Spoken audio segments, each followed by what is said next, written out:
spam, Teams, QuickAssist, Storm 1811. Oh my.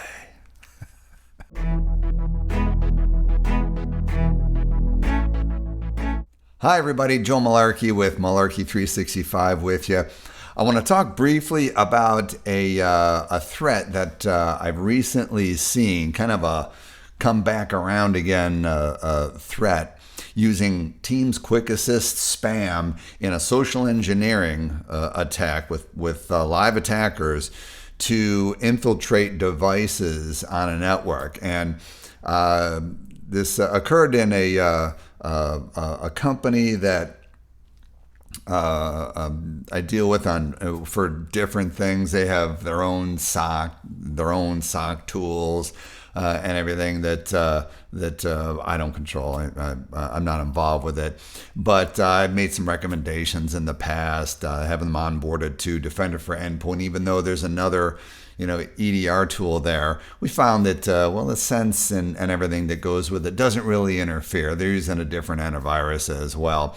But I had them do this just to kind of ahead of time a while back as coincidence, just to kind of get two sides of the fence to look at things. But anyway, this company recently suffered a bit of an attack. A user received an unsolicited Teams message after a storm of spam. The Teams message claimed to be the help desk. You can see where this is going.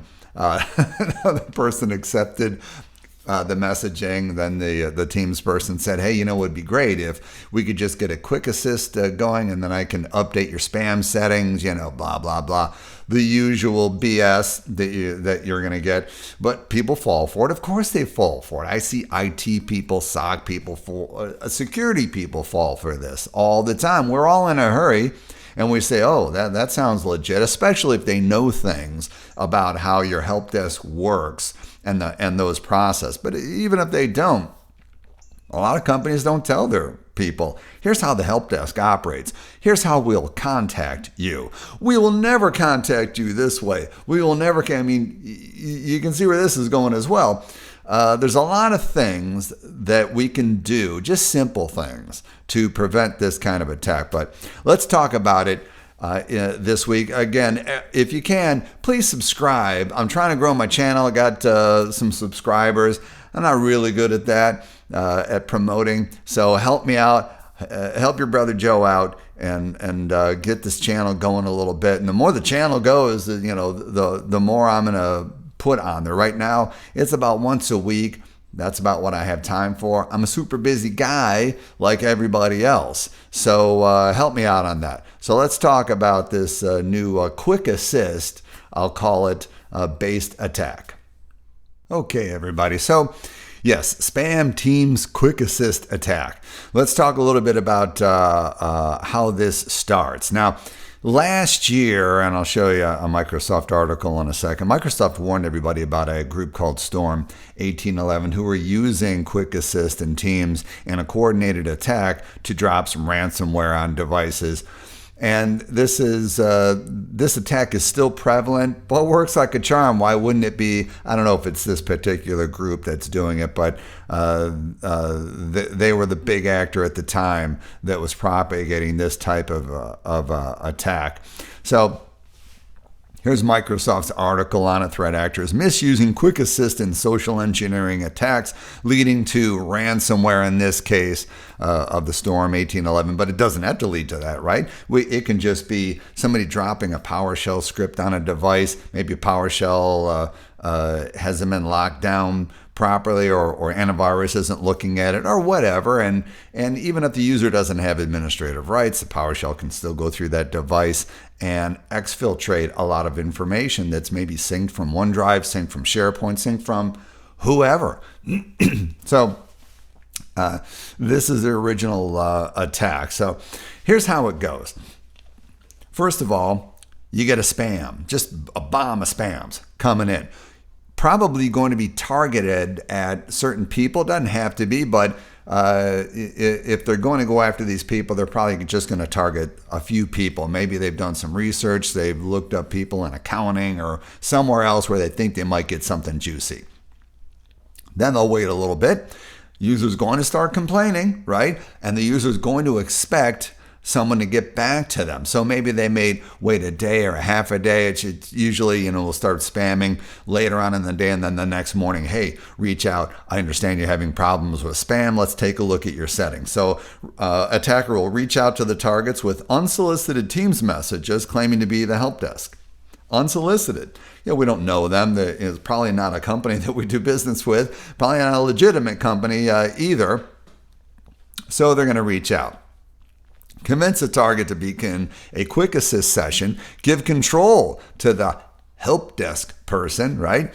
And then drop a script, exfiltrate information, attempt to gain admin privileges. Obviously, they're going to do that as well. Hopefully, the user who is acting on the machine is not an administrator, and that's going to stop a lot of super bad stuff from happening. But again, even regular users, if script and antivirus controls aren't in the right form, then we can get some exfiltration happening. All right, so here's the Defender initial stuff that you're going to see. Now, of course, you're going to see spamming first. We don't have to show you that. Everybody knows what that looks like. So here's the Defender. Defender's going to say, Teams chat initiated by suspicious external user. Yeah, you'll probably get some of those. Maybe, maybe not, but probably you will get some of those. So talk about how to block that and how to mitigate that in just a second.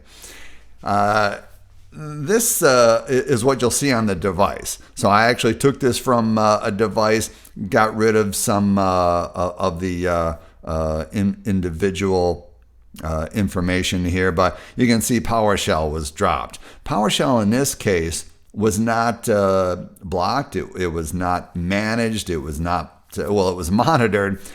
In this case, a company used a antivirus device or antivirus that could look at scripting, but wasn't. They were just monitoring it.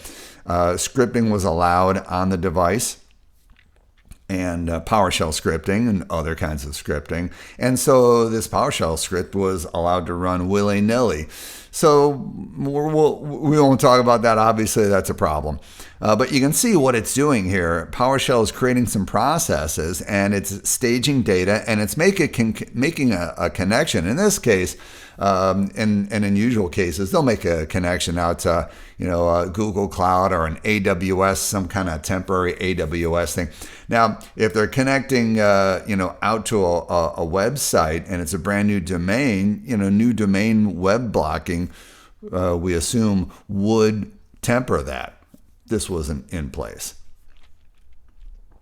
All right, so how do we kind of prevent this? And this is why I'm making this video, kind of an emergency broadcast video. Well, first of all, limit Teams external messaging. Now, there's some easy ways that you can do this that nobody noticed, and then, the hardcore ways that everybody's going to notice. So one thing, the top of the screen here, let me make my little image a little smaller. I should have reversed these because the bottom one's a little more important. Priority account chat control. You can actually turn that on. If you make priority accounts in Defender, you can say, well, in these priority accounts, if they get a chat from anybody, even internal, they don't just get it. They'll see a message saying, hey, somebody's trying to get a hold of you. Is it okay? Not a bad idea to turn that on for your important financial accounts, HR accounts. That'll count for both internal and, of course, external. Now, the bottom one is the one I really want to talk about here. Let's make this a little bit bigger. All right.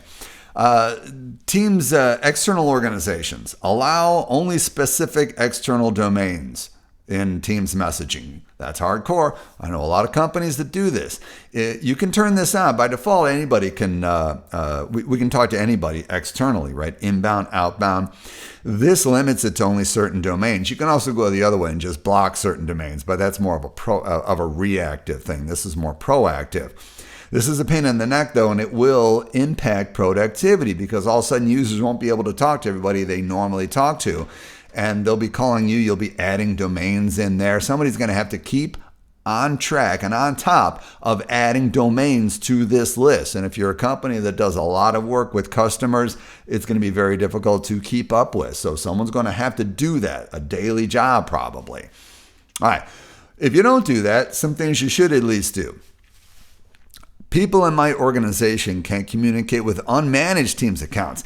These are ones that haven't verified their domain, even personal accounts. You can leave that on or completely turn that off, and then you don't get to talk to those people externally, outbound or inbound. All right. Again, that might not work for you, especially the outbound communication. But that little checkbox right below there, external users with Teams accounts not managed, can contact users in my organization. This is the thing you should uncheck. Unsolicited inbound communication. Turn that off. Anything that has already started, it won't affect. But anything new from somebody new, that will prevent it, should prevent it. So that's something you probably want to look at. This is an external access. It's under the user section. This is the Teams admin center, right? All right. So that's a good one to turn on. What else can you do? Well, let's talk about QuickAssist. Well, QuickAssist is just a built-in, already installed tool that's waiting for somebody to abuse it. Now, they're going to have to get permission from the user to do this kind of abuse, but users are going to do this, especially if the attacker set it up properly. They've sent a bunch of spam, annoyed the heck out of the user. The user's reported the spam. Now here they come as the knight on the white horse with a Teams message unsolicited saying, hey, I understand you having, this is the help desk. I understand you're having some problem with spam. Tell you what, let's do this. Start a QuickAssist with me. Here, here's a code and whatnot. I'm going to take a look at your settings. I'm going to fix you right up. So once the QuickAssist is started and we've given control to the attacker, well, now the game is over, right? So how do we prevent that? Well, education, of course. Yes, we tell users, here's how the help desk will contact you. They will never do it another way. Do not accept QuickAssist because that's not what we do if we don't do it. Or we could go a little bit further and just get rid of QuickAssist. Yeah, you can get rid of QuickAssist. So how do you do that? Not as easy as it sounds. In Windows 10, yes, there's a difference, Windows 10 and Windows 11. Of course, in Windows 10, QuickAssist was installed as a capability, a Windows capability. In Windows 11, it became an app installed by an AppX package. So there's different ways to uninstall it. So what I'll show you here is using remediation scripts. Now you got to have a proper license to use remediations. But if you don't, you can use any other kind of scripting or RMM tool that you might have available to you. I'm just going to show you the script remediation technique. So here's a remediations. Notice I have two. Yeah, because they're installed differently. So you can't use the same script to detect and or remove.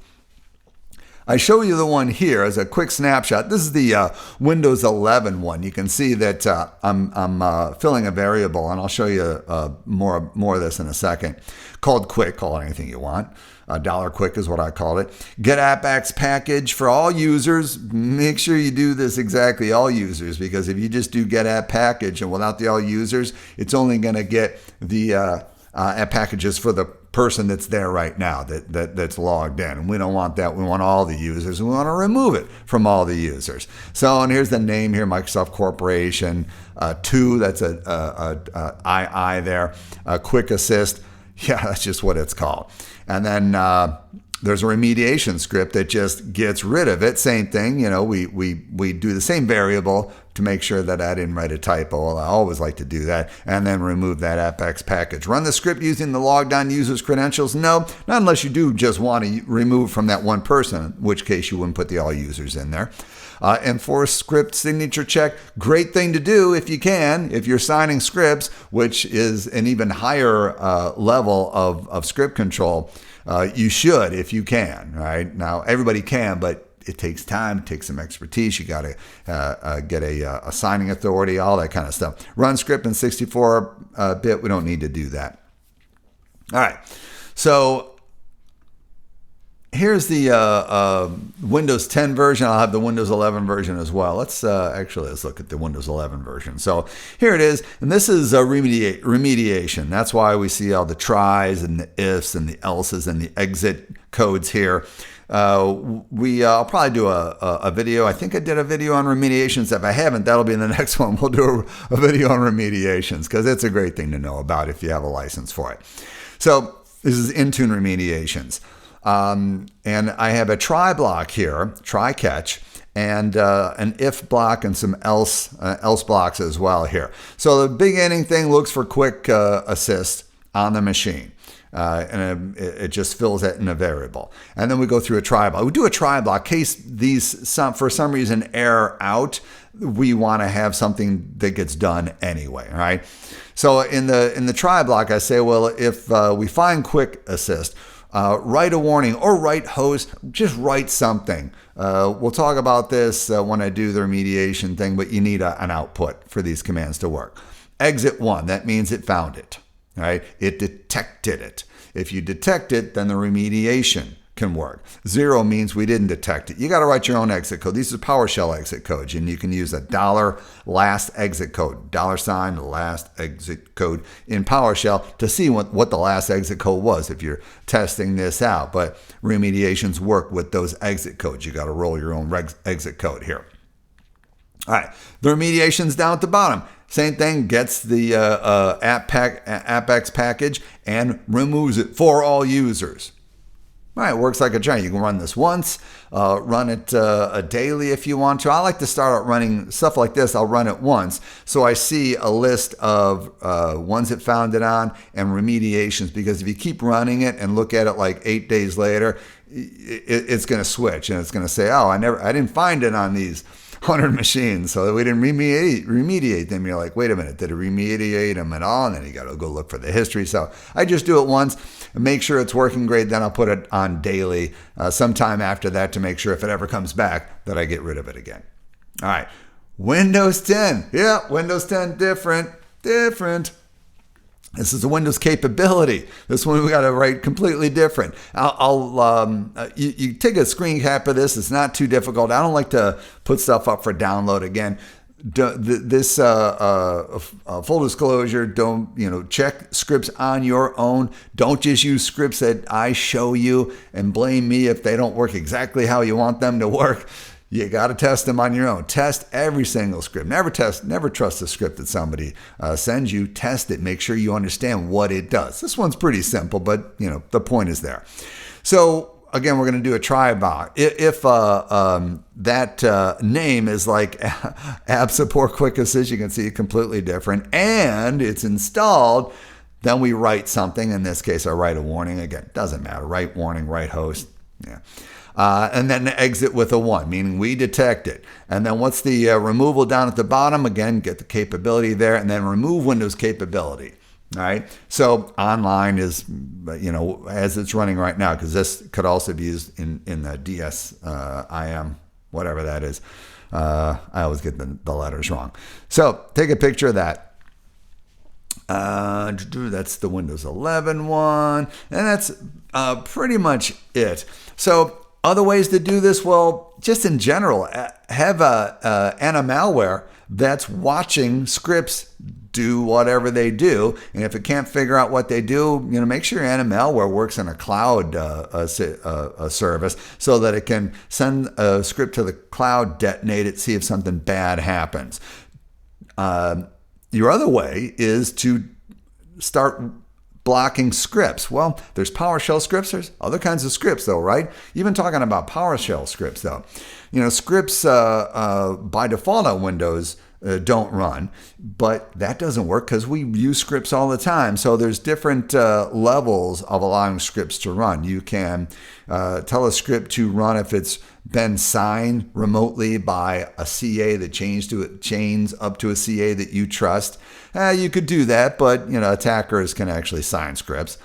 You can say, or you can just tell it to block PowerShell entirely. But again, it's tough to do.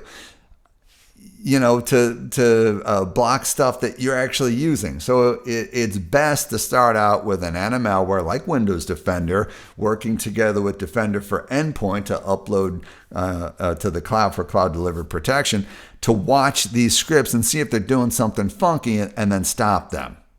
All right, so Microsoft's recommendation. Sorry about that.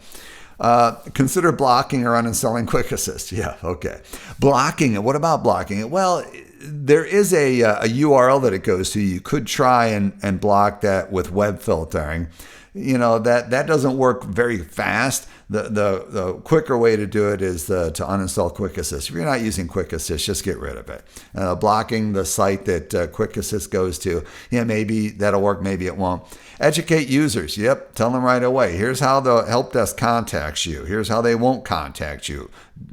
Be very specific with them. That's something you should do no matter what. Only allow a helper to connect to your device using QuickAssist if you initiated the interaction. Yeah, that's a good idea. If you sent something to someone and then they get back to you. If you're going to use QuickAssist, no problem. Just have some verification, some out-of-band verification. It can't just be, I contact you, hey, use QuickAssist. Okay, I'll just do that. We have to educate people not to do that. Yeah, for us in the security industry, maybe that sounds like common sense. It ain't. It's not. Okay? People are going to do it. IT people fall for this. So be explicit, and be explicit every few weeks, every month, every quarter, however often you send people stuff. If you're using Defender for Office Plan 2, then send out phishing simulations. Yes, there are Teams phishing simulations. Use them. All right. If you suspect the person you're connecting with is not legit, we'll close everything. All right. Close your browser first, close QuickAssist, reboot the computer, get the ITs, the SOC team, whoever it is, on the phone and tell them what happened right away. Users have been affected. Yeah, they can contact Microsoft's technical support scam forum, report it there. Good idea. All right, that's it, everybody. Be careful of these scams or social engineering. These are live attackers doing this. This is not some bot that's doing it. So they are very good at their jobs. They do it all the time. Your users don't. Your users will see this maybe once in their business career, a real one. So get them used to using them. Use those simulations. Educate them. Make sure that they understand where things can come from, where things should not come from. All right. Get your protections in place as well.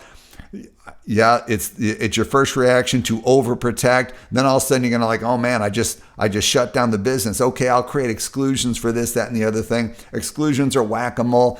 Blocking scripts, but unblocking them for certain folders. That seems like a great idea, yeah, but all the attackers got to do is figure out what those folders are, and a lot of times they're pretty easy to figure out. Then they do the same thing, they drop the script in that folder. They're going to find the folder that works. All right, everybody, that's it. Again, stay safe out there. Subscribe. All right, everybody, thanks a lot.